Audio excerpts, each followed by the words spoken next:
Hello student. देखिए हम बात कर रहे थे बल चैप्टर की। बल चैप्टर में आज जो है ये न्यूटन का तृतीय नियम है, यानी कि न्यूटन के गति का तृतीय नियम की बात किया जा रहा है। देखिए इसमें जो है न्यूटन के तृतीय नियम में होती क्या है। न्यूटन के तृतीय नियम को हम क्रिया प्रतिक्रिया का नियम कहते हैं। और इसके बाद जो है आपने न्यूटन का प्रथम नियम पढ़ा, न्यूटन के द्वितीय नियम पढ़ा, न्यूटन के प्रथम नियम में आपको जड़त्व का नियम पढ़ा।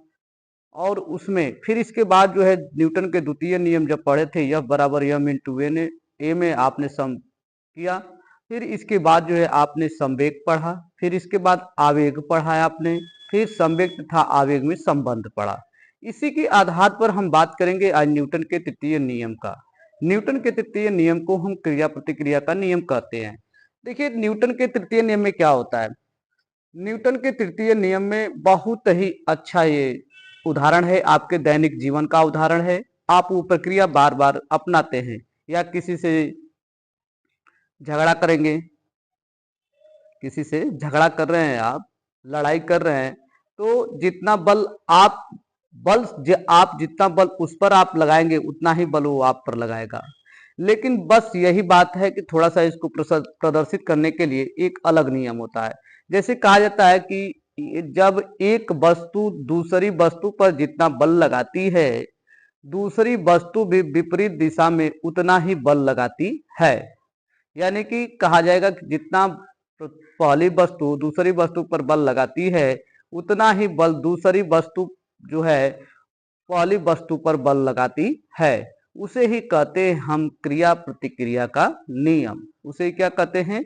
क्रिया प्रतिक्रिया का नियम। जैसे कोई वस्तु है, मान लीजिए कि कोई वस्तु रखा है, एक ये वस्तु रखा है और एक वस्तु रखा है। जब दोनों वस्तु का यदि द्रव्यमान, भार, सब चीज क्या है, इक्वल है, यानी कि बराबर है, ये बराबर है, तब ये दोनों आपस में एक कौन सा बल लगाएंगे? आकर्षण बल लगाएंगे या प्रतिकर्षण बल लगाएंगे? ये दोनों का जब भार, द्रव्यमान, सब चीज बराबर रहेगा तो ये एक दूसरे पर क्या करेंगे? ये प्रतिकर्षण बल लगाते हैं। क्या लगाएंगे? प्रतिकर्षण बल लगाते हैं। यानी कि ये आपका पहली वस्तु है, ये क्या है? पहली वस्तु है। और ये आपकी दूसरी वस्तु है। क्या है? दूसरी वस्तु है। जब पहली वस्तु दूसरी वस्तु पर जितना बल आरोपित करेगी, उतना ही दूसरी वस्तु भी पहली वस्तु पर क्या करेगी? बल आरोपित करेगी। उसी के आधार पर ये आपको न्यूटन का तृतीय नियम को प्रदर्शित किया गया है। जैसे न्यूटन के तृतीय नियम में उदाहरण क्या होते हैं? जैसे कहा जाता है कि यदि आप बंदूक से गोली चलाते हैं, जैसे बंदूक से जैसे गोली बाहर की तरफ निकलती है, उसी वेग के अनुसार ही आप पर वो पीछे की ओर धक्का लगाती है। ये क्या है? आपके न्यूटन का तृतीय नियम को प्रदर्शित करता है। फिर इसके बाद है, अब देखिए, अब न्यूटन के तृतीय नियम में एक और उदाहरण अच्छा सा है। जब आप पानी में तैरते हैं तो पानी को क्या करते हैं? पीछे की ओर लेके आते हैं, और अपने बल द्वारा वो पानी क्या करता है? आगे की ओर आपको धक्का देता है। यानी कि आप जैसे बल लगा करके पीछे की ओर पानी लेके आते हैं, वैसे ही पानी भी आपको आगे की तरफ धक्का देता है, तो आप क्या होते हैं? तैरने लगते हैं। ये भी क्या है? आपके न्यूटन का तृतीय नियम है। तो क्रिया प्रतिक्रिया का नियम का जैसे कहा जाता है इसको, जैसा आपका एक्शन रहेगा, जैसा आपका रिएक्शन रहेगा, वैसे आपको एक्शन मिलेगा। यानी कि आपका जैसे दूसरे व्यक्ति पर आप जैसा रिएक्शन करेंगे, वैसे ही आप पर दूसरा व्यक्ति भी क्या करेगा? वो रिएक्शन करेगा, एक्शन आपको तुरंत दिखा देगा। कि ये है आपका क्रिया और प्रतिक्रिया का नियम। देखिए इसको हम बोर्ड पर इसको परिभाषित कर दिए हैं। अब बोर्ड पर से परिभाषित इसको देखा जाएगा। कह रहा है कि न्यूटन के गति का तृतीय नियम, जब एक वस्तु दूसरी वस्तु पर बल लगाती है, जब एक वस्तु दूसरी वस्तु पर बल लगाती है, तब दूसरी वस्तु भी पहली वस्तु पर उतना विपरीत दिशा में बल लगाती है। उतना क्या लगाती है? विपरीत दिशा में बल लगाती है। उसे ही लगाती है, अर्थात प्रत्येक क्रिया एक समान व विपरीत दिशा में प्रतिक्रिया होती है। क्या होती है? प्रतिक्रिया होती है। उसे ही क्रिया प्रतिक्रिया का नियम कहते हैं। जैसे दो बल रहेगा आपस में, ये दो बल है। जैसे कहा जा रहा है कि ये दो बल है, दो बल हैं, जितना बल हम इस पर लगा रहे हैं दूसरी वस्तु पर, उतना ही क्या करेगी, इस पर भी वो लगाएगी, लेकिन दोनों का बल क्या रहेगा, एक दूसरे के विपरीत होंगे। क्या होंगे, एक दूसरे के विपरीत होंगे। जब एक दूसरे के विपरीत रहेंगे तो उसी को ही क्या कहा जाता है, क्रिया प्रतिक्रिया का नियम कहा जाता है। उसी को ही कहते हैं हम रिएक्शन पर एक्शन। क्या करते हैं, रिएक्शन पर एक्शन। जैसा आपका रिएक्शन रहेगा वैसा आपको क्या मिलेगा, एक्शन मिलेगा। जैसा आपका रिएक्शन रहेगा वैसा आपको एक्शन मिलेगा। ठीक है।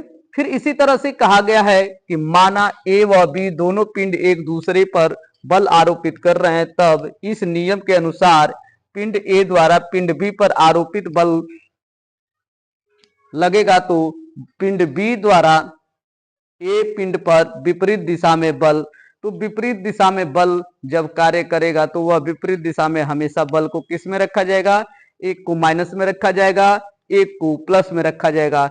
ये क्या है, एक बल जो है ए बी है और दूसरा बल जो है आपका बी ए हो जाएगा। तो इसी को हम बराबर में रखते हैं तो आपका एक बल यफ हो जाएगा, फिर बराबर एक बल माइनस यफ बी ए हो जाता है। इस पर जो प्रतिक्रिया है जो ये बदल जाती है, दोनों वस्तु का जो बल होता है वो बदल जाती है। एक बार बी ए करके यफ का बल लगाएंगे और एक बार जो है बी ए करके एक बार बल लगाएंगे।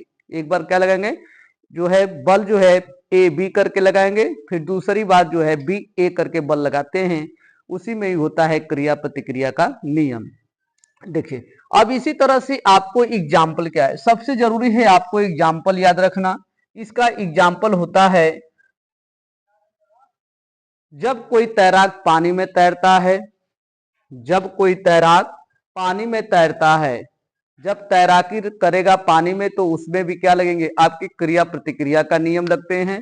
फिर इसके बाद जो है जब गोली से, दूसरा है एग्जाम्पल इसका, जब बंदूक से गोली चलती है तो गोली जैसे आगे की तरफ बढ़ेगी वैसे ही बंदूक क्या करेगी, पीछे की तरफ धक्का देती है। ये भी क्या है, आपका क्रिया प्रतिक्रिया का नियम है।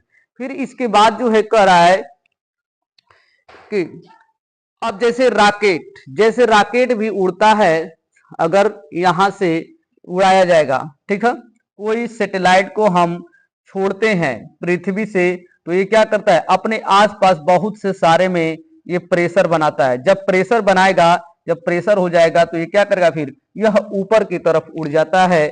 यह भी क्या है, आपका क्रिया प्रतिक्रिया का नियम है। फिर कह रहा है कि जैसे हम पृथ्वी पर चलते हैं, जैसे हम पृथ्वी पर चलते हैं तो पृथ्वी पर चलते हैं तो हम क्या करते हैं, पृथ्वी को पीछे की ओर धक्का देते हैं। क्या करते हैं, पृथ्वी को हम पीछे की ओर धक्का देते हैं, तब जाकर के हम आगे की तरफ बढ़ते हैं। इसे भी कहा जाता है क्रिया प्रतिक्रिया का नियम। फिर इसके बाद जो है रेत पर चलना भी क्या है, क्रिया प्रतिक्रिया का नियम है। क्या है, रेत पर चलना भी क्या है, क्रिया प्रतिक्रिया का नियम है। फिर उसी के आधार पर ये न्यूटन के तृतीय नियम को ये परिभाषित किया गया है। न्यूटन के तृतीय नियम को परिभाषित किया गया है। फिर देखिए अब यहां पर दिया गया है विपरीत दिशा में हमेशा बल जो है क्या करेंगे, एक विपरीत दिशा में बल लगाएंगे। क्या करेंगे, एक विपरीत दिशा में बल लगाते हैं। उसी को ही कहा जाता है क्रिया प्रतिक्रिया का नियम। हमेशा एक शब्द याद रखिए, जब कोई भी वस्तु एक दूसरे के विपरीत क्रिया में बल लगाते हैं उसे ही कहा जाता है क्रिया प्रतिक्रिया का नियम। एक दूसरे क्या करेंगे, विपरीत दिशा में बल लगाएंगे। जितना बल इसके पास है उतना ही बल इसके पास है, दोनों का बल क्या है, बराबर है। जब दोनों का बल बराबर रहेगा तो लड़ेंगे तो क्या हो जाएगा, एक दूसरे के प्रतिकर्षित हो जाते हैं। उसे ही कहा जाता है क्रिया प्रतिक्रिया का नियम, जिसे कहेंगे रिएक्शन पर क्या होगा, एक्शन होता है। यह है न्यूटन का तृतीय नियम। बहुत बहुत धन्यवाद।